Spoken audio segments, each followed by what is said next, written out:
Hi friends, welcome back to Sera's vlog. സൂറത്തിൽ നിന്ന് statue of unity കാണാൻ പോകുന്ന വഴിക്ക് മെയിൻ റോഡിൽ നിന്ന് രണ്ട് വശങ്ങളിലായിട്ടും കുറേ ഗ്രാമങ്ങളുള്ളതായിട്ട് മനസ്സിലായി കേട്ടോ.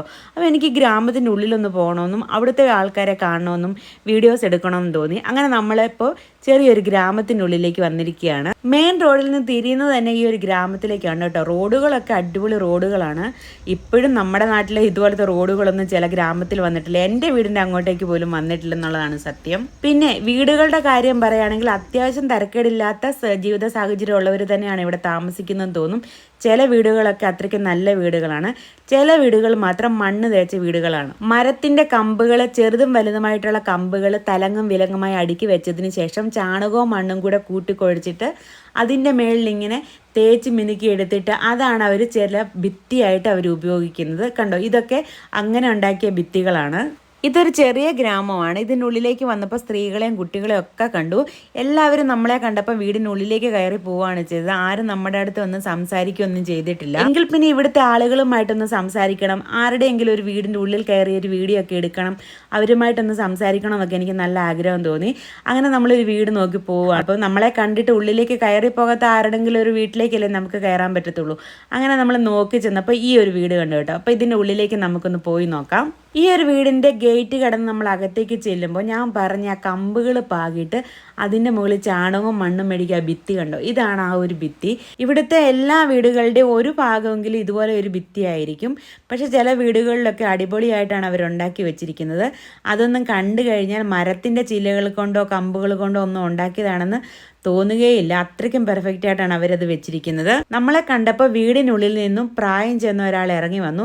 അദ്ദേഹം എന്തെങ്കിലും പറയുമെന്ന് നമ്മൾ പേടിച്ച് നിൽക്കുകയായിരുന്നു. ഒന്നും പറഞ്ഞില്ല. ഏതായാലും ചിരിച്ചുകൊണ്ട് തന്നെ നമ്മളെ വീടിനുള്ളിലേക്ക് ക്ഷണിച്ചു. ഈ ഒരു ഗ്രാമത്തിലേക്ക് വന്നിട്ട് നമ്മളോട് ആദ്യമായി ചിരിച്ചുകൊണ്ട് സംസാരിച്ച ഒരു വ്യക്തി ഇദ്ദേഹമാണ്. ഒരു പരിചയമില്ലാത്ത ഒരു സ്ഥലത്ത് വന്നിട്ട് വീടിനുള്ളിലേക്കൊക്കെ കയറുക എന്ന് പറഞ്ഞാൽ എനിക്ക് നല്ല പേടിയുണ്ടായിരുന്നു. പക്ഷെ അങ്ങോട്ടേക്ക് കയറി ചെന്ന സമയത്ത് അദ്ദേഹത്തിൻ്റെ മോൾ ഇറങ്ങി വന്നു. അവരും നമ്മളോട് നല്ല സ്നേഹത്തോടെയാണ് സംസാരിച്ചതൊക്കെ. ആ ഒരു ധൈര്യത്തിൽ നമ്മൾ വീടിൻ്റെ അകത്തേക്ക് കയറുകയാണ്. വീടിൻ്റെ മുൻഭാഗമൊക്കെ ഏകദേശം ഇപ്പോൾ കണ്ട ആ രീതിയിലാണ് ഉള്ളത്. ഇനി നമുക്ക് അകത്തേക്ക് കയറാം. ഈ വീടിൻ്റെ ഹോൾ അത്യാവശ്യം നല്ല നീളത്തിലുള്ളൊരു ഹോളാണ്. അപ്പോൾ ഇതിൻ്റെ ഒരു സൈഡിലായിട്ട് ഒരു കട്ടിലൊക്കെ ഇങ്ങനെ ചരിച്ച് വെച്ചിട്ടുണ്ട്. പിന്നെ ഗ്യാസ് സിലിണ്ടർ, ഗ്യാസ് സ്റ്റവ് ഒക്കെ അവിടെ ഇങ്ങനെ വെച്ചിട്ടുണ്ട്. അപ്പോൾ അവരുടെ കിച്ചൺ ആ ഒരു ഭാഗത്താണെന്ന് തോന്നി. അങ്ങനെ ഞാൻ ആ ഒരു ഭാഗത്തേക്ക് പോയി നോക്കി കേട്ടോ. ശരിക്കും ഇതാണ് കിച്ചൺ. പക്ഷെ അവരിപ്പോൾ ഇവിടെ അല്ല ഫുഡ് ഉണ്ടാക്കുന്നത് വെളിയിലാണെന്ന് പറഞ്ഞു. പാത്രങ്ങളൊക്കെ ഇങ്ങനെ അടുക്കി വെച്ചിട്ടുണ്ട്. വലിയ ആർഭാടമൊന്നുമില്ലെങ്കിലും ഒരു കിച്ചണും ഹോളും 2 റൂമും ഒക്കെ ഉള്ള നല്ലൊരു വീടാണ്. പിന്നെ ഹോളിൻ്റെ ഇപ്പുറത്തെ സൈഡിലാണെങ്കിൽ ഫ്രിഡ്ജും TV ഒക്കെ വെച്ചിട്ടുണ്ട്. ഇനി നമുക്ക് അകത്തെ ആ റൂമിലേക്കും കിച്ചണിലേക്കും ഒന്ന് പോയി നോക്കാം. അകത്തെ റൂമിലേക്ക് കയറിയപ്പോൾ വെളിയിൽ കണ്ട ആളിൻ്റെ ഭാര്യയാണ് ഇവിടെ നിൽക്കുന്നത്. പുള്ളിക്കാരി അവിടെ എന്തോ ചെയ്തുകൊണ്ടിരിക്കുകയായിരുന്നു. നമ്മളെ കണ്ടപ്പോൾ പെട്ടെന്ന് എഴുന്നേറ്റ് കൈ കൂപ്പി പിടിച്ച് നിന്ന് നമ്മളെ അകത്തേക്ക് വിളിച്ചു. ഭയങ്കര ബഹുമാനത്തിലാണ് ഇവർ നമ്മളോട് ഇടപെട്ടതും സംസാരിച്ചതും ഒക്കെ. അങ്ങനെ ആ തീ കത്തുന്ന ഭാഗത്തേക്കൊന്ന് പോയി നോക്കാമെന്ന് വിചാരിച്ചു. കിച്ചണിനുള്ളിലാണെങ്കിലും ഇപ്പം ഇവർ ഫുഡൊക്കെ ഉണ്ടാക്കുന്ന ഈ ഒരു ഭാഗത്താണ്. അടുപ്പിൽ തീ കത്തുന്നുണ്ട്. എന്തോ ഒരു കാര്യം വേവിക്കാൻ അടുപ്പിൽ വെച്ചിട്ടുണ്ട്. എന്താണെന്ന് അറിയില്ല. ഇനി ആടിന് വല്ലതും കൊടുക്കാനുള്ളതാണോ എന്നറിയത്തില്ല. ഇവർ പക്ഷെ അത് തുറന്ന് വെച്ചാണ് വേവിക്കുന്നത്. അകത്തെ റൂമിലേക്ക് കയറിയപ്പോൾ അവിടെ ഒരു ഫോട്ടോ വെച്ചിരുന്നല്ലോ. അത് ഇവരുടെ മോളുടെ മോനാണ്. അതായത് ആദ്യം കണ്ട ചേച്ചിയുടെ മോനാണ്. അവർക്ക് ഈ ഒരു മോൻ മാത്രമേ ഉണ്ടായിരുന്നുള്ളൂ. 16 വയസ്സിലാണ് ഈ കുട്ടി മരിക്കുന്നത്. അതിൻ്റെ വയറ്റിൽ ക്യാൻസർ ആയിരുന്നു. അപ്പോൾ അതിനെക്കുറിച്ചാണ് ഇവരിങ്ങനെ സംസാരിച്ചുകൊണ്ടേ ഇരിക്കുന്നത്. ഒരുപാട് നേരം ആ ഒരു മോനെ പറ്റി ഇവർ രണ്ടുപേരും സംസാരിച്ചു. പഠിക്കാനൊക്കെ നല്ല മിടുക്കനായിരുന്ന ഒരു കുട്ടിയായിരുന്നു അവൻ. ആ മോൻ്റെ കാര്യങ്ങൾ എത്ര പറഞ്ഞിട്ടും അവർക്ക് മതിയാവുന്നില്ല. അങ്ങനെ അവരുടെ വിഷമങ്ങളൊക്കെ കേട്ടു അവരെ നമ്മൾ ആശ്വസിപ്പിച്ചതിന് ശേഷം നമ്മൾ തിരിച്ച് അവിടെ നിന്ന് ഇറങ്ങുകയാണ്. യാത്ര പറഞ്ഞ സമയത്ത് നമ്മൾ അവർക്ക് കുറച്ച് ക്യാഷൊക്കെ കൊടുത്തു. ലോകരാജ്യങ്ങളോട് കിടപിടിക്കുന്ന രീതിയിലുള്ള വികസനങ്ങൾ കൊണ്ടുവന്നിരിക്കുന്ന ഗുജറാത്തിലെ ഒരു ഗ്രാമത്തിലെ കാഴ്ചകളാണിത്. ഏതൊരു നാട്ടിൽ ചെന്നാലും ഇതുപോലത്തെ ഗ്രാമങ്ങളും ഇതുപോലത്തെ കുറേ മനുഷ്യരുമുണ്ട്.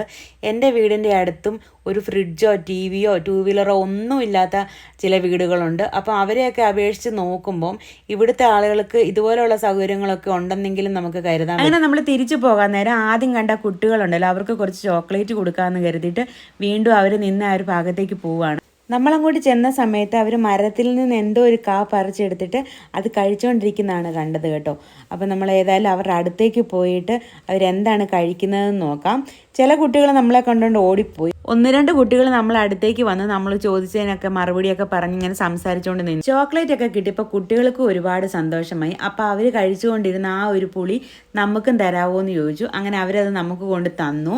നമ്മുടെ നാട്ടിൽ ഇതിനെ മാനിലപ്പുളി എന്നാണ് പറയുന്നത്. ഇത് ഞാനങ്ങനെ കണ്ടിട്ടൊന്നുമില്ല ഇതിനു മുമ്പ്. അപ്പം വാളംപുളി പോലെ തന്നെ ചെറിയ മധുരവും പുളിപ്പും കയ്പും ഒക്കെ ഉള്ളൊരു പുളിയാണ്. ഇതിൻ്റെ ഉൾഭാഗം അങ്ങനെയാണ്. അപ്പം നമ്മളും ഇത് അവിടെ നിന്ന് കഴിച്ചുകൊണ്ടിരിക്കുകയായിരുന്നു. ഇത് കഴിച്ച് കുട്ടികളോട് സംസാരിച്ചുകൊണ്ടിരുന്ന സമയത്ത് മദ്യപിച്ചിട്ട് ഒരാൾ അവിടേക്ക് എത്തി കേട്ടോ.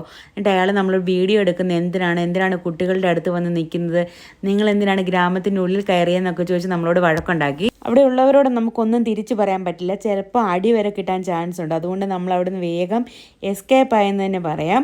അപ്പോൾ ഈ ഒരു കുഞ്ഞു വീഡിയോ നിങ്ങൾക്ക് ഇഷ്ടപ്പെട്ടെന്ന് വിചാരിക്കുന്നു. ഇഷ്ടപ്പെട്ടെങ്കിൽ ലൈക്ക് ചെയ്യാനും ഷെയർ ചെയ്യാനും മറക്കല്ലേ. ചാനൽ സബ്സ്ക്രൈബ് ചെയ്യാതെ കാണുന്നവരാണെങ്കിൽ ഒന്ന് സബ്സ്ക്രൈബ് ചെയ്തേക്കണം. അപ്പോൾ ഇനി അടുത്തൊരു വീഡിയോയിൽ കാണാം. അതുവരേക്കും ബായ്.